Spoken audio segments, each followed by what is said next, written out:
મુખ્યમંત્રી ભૂપેન્દ્ર પટેલ આજે સુરત પ્રવાસે છે, ત્યારે વંદે ભારત ટ્રેન મારફતે ગાંધીનગરથી સુરત પહોંચ્યા, જ્યાં લસકાણાની જમનાબા વિદ્યાર્થી ભવનનું લોકાર્પણ કર્યું. ભવનના પરિસરમાં 31 ફૂટ ઊંચી 9 ટન વજનની વલ્લભભાઈ પટેલની કાંસ્ય પ્રતિમાનું પણ અનાવરણ થયું હતું. સાથે જ 54 ફૂટ ઊંચા સ્તંભ પર રાષ્ટ્રધ્વજનું આરોહણ પણ કરાયું. કાર્યક્રમમાં નાયબ મુખ્યમંત્રી હર્ષ સંઘવી પણ ઉપસ્થિત રહ્યા. ઉલ્લેખનીય છે કે શ્રી સૌરાષ્ટ્ર પટેલ સેવા સમાજ દ્વારા આ ભવ્ય વિદ્યાર્થી ભવન તૈયાર કરાયું છે.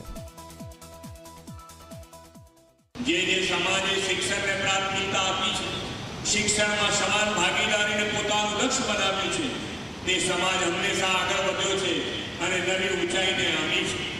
ગામડામાં વસતા દીકરા દીકરીઓના અભ્યાસની ચિંતા સમાજમાં મોટી કરે, તે શહેરમાં જઈને ક્યાં રહેશે તેની વ્યવસ્થા કરે, ત્યારે જમનાબા વિદ્યાર્થી ભવન જેવા વિશાળ સેવા પ્રકલ્પો ઊભા થાય છે.